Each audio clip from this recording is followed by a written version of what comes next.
আজকের গল্পের নাম উপকারী ভূত। লেখক রতন তনু ঘাঁটি। শুনে মনে হচ্ছে ভূতের গল্প, তাই তো? কিন্তু একটু অপেক্ষা করুন, এই ভূত কিন্তু অন্যরকম। হ্যাঁ, সাধারণত ভূতের কথা শুনলেই আমাদের মনে ভয়, অন্ধকার আর রহস্যময় পরিবেশ ভেসে ওঠে। কিন্তু এই ভূতটা কেমন যেন একটু আলাদা। ঠিক বলেছ, এই ভূতটা উপকারী, মানে সে মানুষের উপকার করে। ভাবা যায়, ভূত বলে সবাই ভয় পায়, আর এখানে সে মানুষের পাশে দাঁড়ায়। তাহলে শুরু করা যাক। আজকের সন্ধিটা যেন একটু অন্যরকম, না? নীলের জন্মদিন, অথচ আমরা তিনজন, আমি, নীল আর মু, বসে আছি বসার ঘরে অপেক্ষায়। নীল মানে অভ্রদীপ ক্লাস 4-এ পড়ে, আমি ক্লাস 5। মৌ ছোট কাকুর মেয়ে, ক্লাস 2। আমাদের তিনজনের মধ্যে আজ একটা অদ্ভুত উত্তেজনা। প্রতিবারই তো নীলের জন্মদিনে কিছু না কিছু অদ্ভুত ঘটনা ঘটে। কখনো ম্যাজিক, কখনো মুখোশ নাটক। মেজ কাকুর মাথায় যেন সব সময় নতুন কিছু করার প্ল্যান ঘুরে বেড়ায়। ঠিক বলেছিস, আমার জন্মদিনে তো ম্যাজিকের আসর বসেছিল। ম্যাজিশিয়ান অভিষেক কাকু কাগজ ভাঁজ করে 2টো পায়রা বানিয়ে দিলেন, আমাকে কাঁচা ডিম খেতে বললেন। আমি তো ভয় কেঁদেই ফেলেছিলাম। শেষের ডিমটা খুলে দেখি হাতে মস্ত বড় সন্দেশ। সেই দিনটার কথা এখনো মনে পড়ে। অঙ্কিতের জন্মদিন, মানে তোর। সবাই বলেছিল এমন জন্মদিন নাকি অনেক দিন মনে থাকবে। আর মৌয়ের 5 বছরের জন্মদিনে মুখোশ নাটকের দল। শ্রীনাথ বহুরূপী নাটক দেখে ছোট বড় সবাই মুগ্ধ। সেই ফটোগুলো এখনো অ্যালবামে আছে। আজকের জন্মদিনে কি হবে সেটা নিয়ে আমরা তো কতবার মিটিং করলাম, কেউই কিছু বুঝে উঠতে পারছিলাম না। মৌ বলল বেলুন ফাটানোর খেলা হবে। আমি ভাবলাম কবিতার অন্তাক্ষরী হতে পারে। নীল বলল জোকসের আসর বসবে। কিন্তু মেজ কাকু কি ভাবছেন সেটা কেউ জানে না। দুপুরে খাওয়ার সময় বাবার সঙ্গে কথা বললেন, তপময়ের দাদার কথা তুললেন। বাবার মুখে হাসি, উনি এলে তার মানে জবাব নেই। সন্ধেবেলা অতিথিরা আসতে শুরু করল, ছোট বড় মিলিয়ে প্রায় 50 জন। টেবিল সাজানো, কেটেরার এসেছে। নীল সেজেগুজে ঘুরছে, অথচ আমরা এখনো কিচ্ছু জানি না।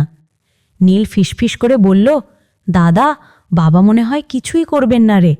আমি বিশ্বাস করলাম না, মেজো কাকু কিছু না কিছু করবেই। ঠিক তখনই মেজ কাকু এক ভদ্রলোক কিনে ঘরে ঢুকলেন। চোখে সোনালি ফ্রেমের চশমা, নীলচে পাঞ্জাবি, পায়ে কোলাপুরি চটি। মেজ কাকু ঘোষকের মতো বললেন, আজ আমরা ভূতের গল্পের আয়োজন করেছি। এমন একজনকে এনেছি যিনি ভূত নিয়ে গবেষণা করেন, এমনকি ভূত কেনা বেচাও করেন। ভদ্রলোকের নাম অয়ময় মজুমদার, তপময়ের দাদা। তিনি নাকি নিজের চোখে ভূত দেখেছেন, ভূত কেনা বেচার চেষ্টা করেছেন।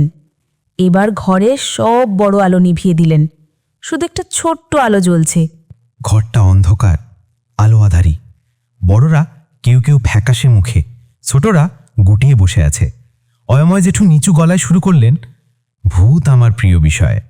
ভূত কেনা বেচার ইচ্ছা অনেক দিনের। লোকে ভূতকে এত ভয় পায়, কিনতেই চায় না। একবার এক ভদ্রলোক নাকি ভূতকে রোবটের মতো কাজে লাগাতে চেয়েছিলেন। দরদাম ঠিক, কিন্তু হঠাৎ মারা গেলেন। ভূত কেনা হলো না। অয়ময় জেঠু বললেন, আমার শখ ছিল নিজেই একটা ভূত পুষব। রাজ্যের বড় বড় শ্মশানে ঘুরেছেন, গুনিনের সঙ্গে ভূত ছাড়ানো দেখেছেন, প্ল্যানচেট করেছেন। তারপর বললেন, একটা ভূত পুষেছিলাম, চম্পাহাটির ভূত। অধর মাইতি নামে এক লোক 8 ঘন্টা আগে মারা গিয়েছিল। বন্ধুর বাড়িতে গিয়েছিলাম, সে বলল চলো তো যাই। লোকটা মাঝে মাঝে নড়ে উঠছে। অয়ময় জেঠু বললেন, আমি দেখলাম অধর একটু নড়ে উঠল। বন্ধুকে বললাম, সে বিশ্বাস করল না। অধর ছিল গ্রামের খুব উপকারী মানুষ। ঠিক করলাম অধরের ভূতকেই পুষব। এমন উপকারী ভূত তো সচরাচর পাওয়া যায় না। এবার বাবার অফিসের বন্ধু দেবপং কাকু জিজ্ঞেস করলেন, কিভাবে ভূতটাকে ধরলেন? ভূত তো চোখে দেখা যায় না। অয়ময় জেঠু হেসে বললেন, সেই বিদ্যা আপনাদের শেখাবো না, তবে অধরের ভূতকে পেয়েই আমার সুবিধে হয়েছে।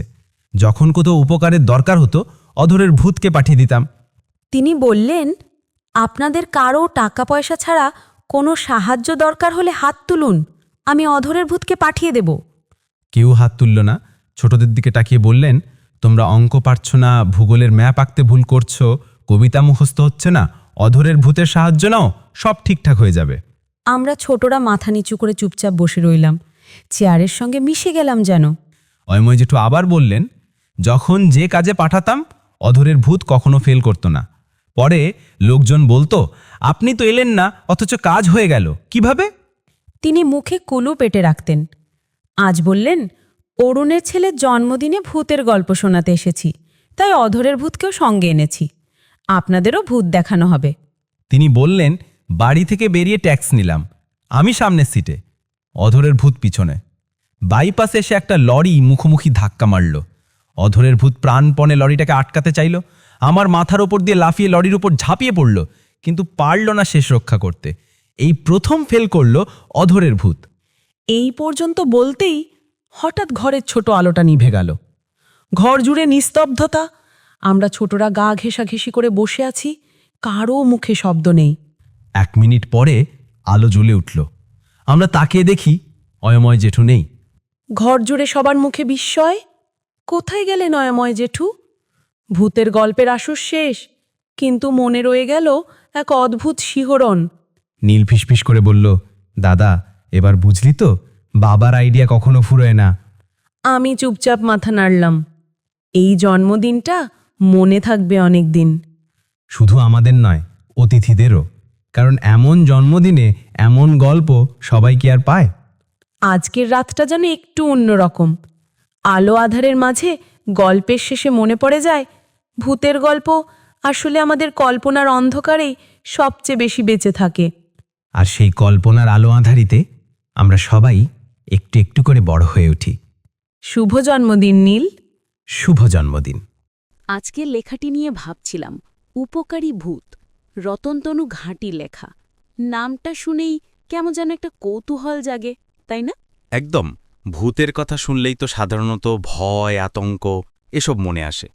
কিন্তু এখানে ভূত উপকারী, ব্যাপারটা বেশ মজার। ঠিক বলেছ।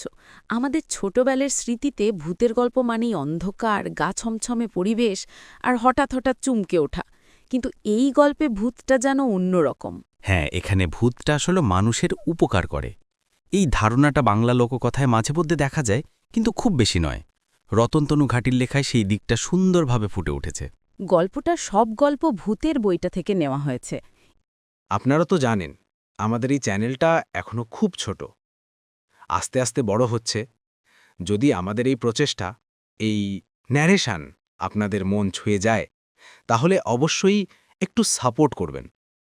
খুব বেশি কিছু না, জাস্ট লাইক বাটনটাতে একটা ক্লিক, আর প্লিজ সাবস্ক্রাইব করতে ভুলবেন না। বেল আইকনটা প্রেস করে রাখলে তো আরও ভালো। তাহলে আমরা যখনই নতুন কিছু নিয়ে আসব, সবার আগে আপনার কাছে নোটিফিকেশন চলে যাবে।